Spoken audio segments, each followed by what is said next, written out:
The Lord be with you. And with your spirit. A reading from the Holy Gospel according to Matthew. Glory to you, O Lord.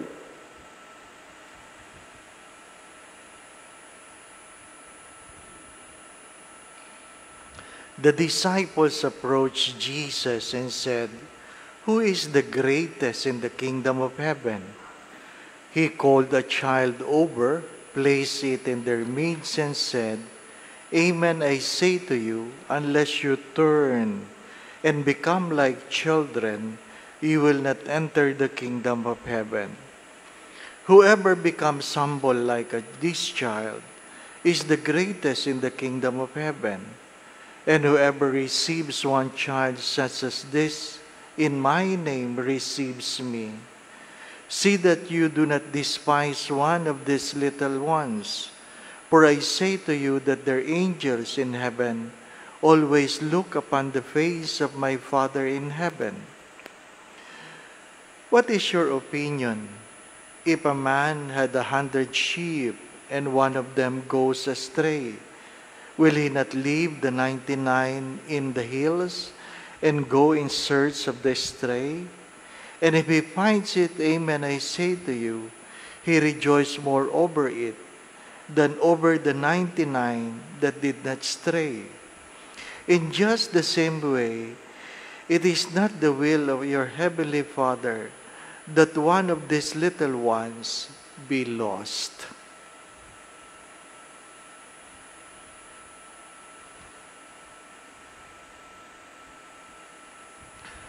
Brothers and sisters, the Gospel of the Lord. Praise to you, Lord Jesus Christ.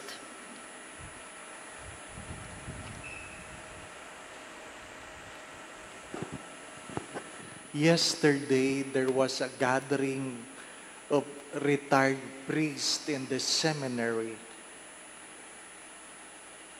Not all of them are old. Some of them are young.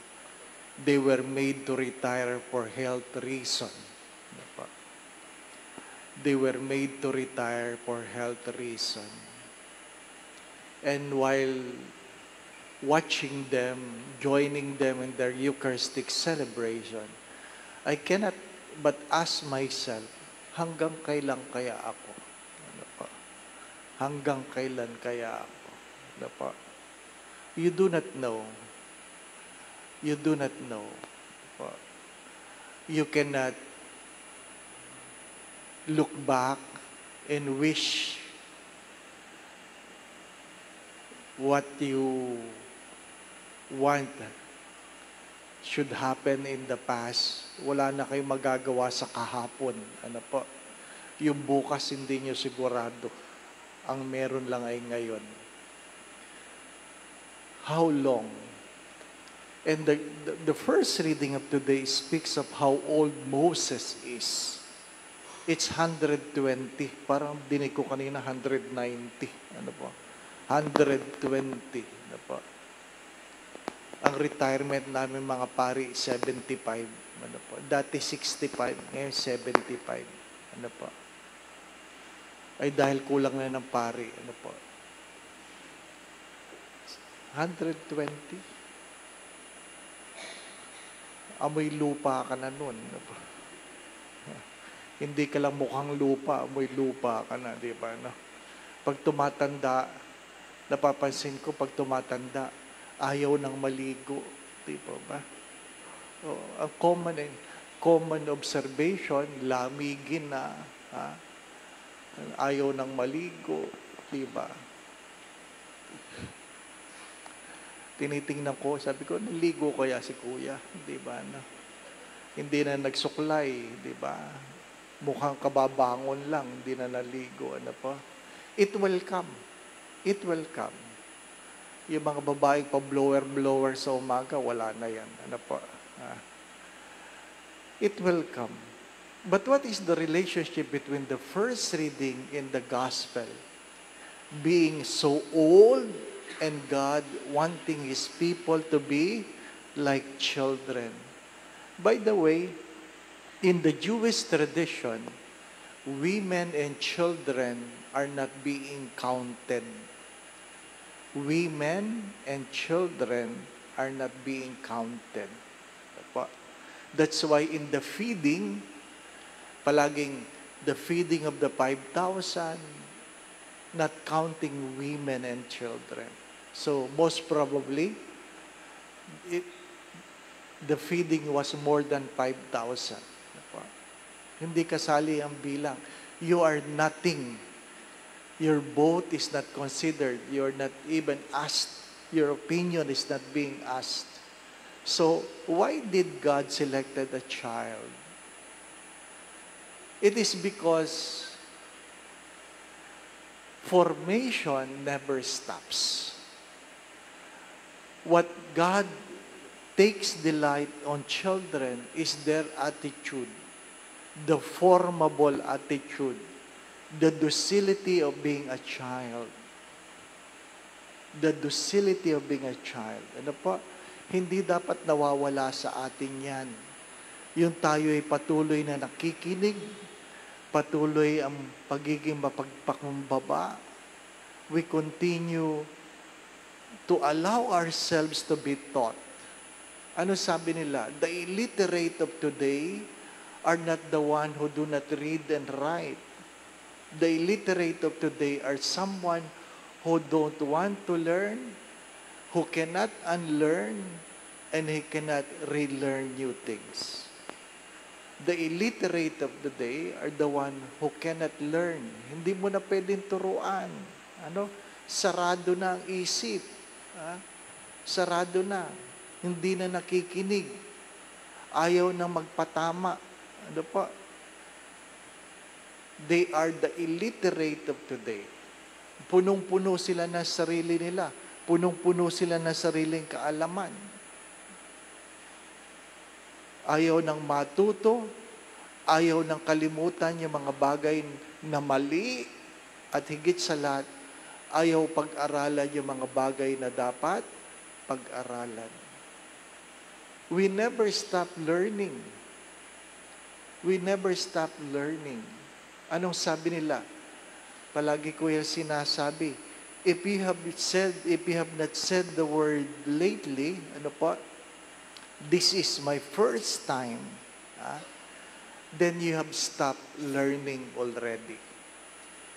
If you have not been saying the words, this is my first time, it means you have stopped learning already. You must learn to venture on something new. Something new. Try to do something new. Because if you are not busy living, you are already busy dying. My dear friends, we tend to simply seek what is comfortable. The moment we stay on what is comfortable, we cease in learning new things. We cease in learning new things. Namangha ako kahapon kasi inaayos yung breakfast. Sabi ko, anong breakfast nila? Sa umaga, okra at saka talbos ng kamote. Sabi ko, pagtanda ko ba, yan ba breakfast ko? Ano pa? Okra, talbos ng kamote at saka corned beef. Pag bata-bata ka pa, naghahanap ka ng hotdog, bacon, di pa ba, no? Sabi, ganito ba? Pag matanda ka na, okra at saka, well, hindi ko alam. Hindi ko po alam, Hindi ko alam.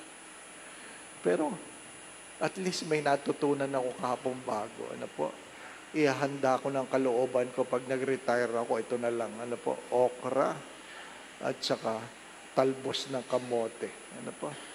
Well, pag hindi pa yun ang kinakain nyo sa umaga, baka hindi pa kayo matanda. Hindi pa ba? But what I'm trying to say, learn new things. The second point, this is very important. Allow little children to listen to old people. Allow little children to interact with old people. According to the study, children who interact with their grandparents grow more wisdom than those who do not. There's a difference between knowledge and wisdom. Children who interact with their grandparents grow more wisdom than those who do not. Why? Because they were made to us a lot of things. They were made to us a lot of things. Ano pa? Pag binasa niyo po yung mga sinulat ng bata tungkol sa lolo at lola nila, kamangha-mangha. Di po ba, ano? One thing I admire about my grandfather, he can whistle while brushing his teeth. Oh. Di ba, ano? Paano kaya ginawa? Naalala ko na. Ano po? Ang tinututbrush ay yung pustiso. Di po ba, ano? There's so much to learn. There's so much to learn. Faith, my dear brothers and sisters, is so much bigger than we can comprehend. That's why heaven is always compared to a mustard seed. Amen. What is remarkable with Moses is that even though he know already that he will not enter the promised land, he remained obedient to the Lord even to the old age. Kahit alam mo, hindi na, sinabi na niya kanina, hindi na ako makakapasok kasama ninyo.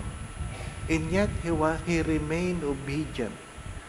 The docility of being a child of God. And that is the grace you would like to us. Kahit hindi mo na matanggap yung iyong mga hinihingi, haray nawa, ikaw ay patuloy na masunurin sa Diyos. The Lord be with you. And with your spirit. And may Almighty God bless you and your family, the Father, the Son, and the Holy Spirit. Amen. The Mass has been offered. We go in peace to love and serve the Lord. Thanks be to God.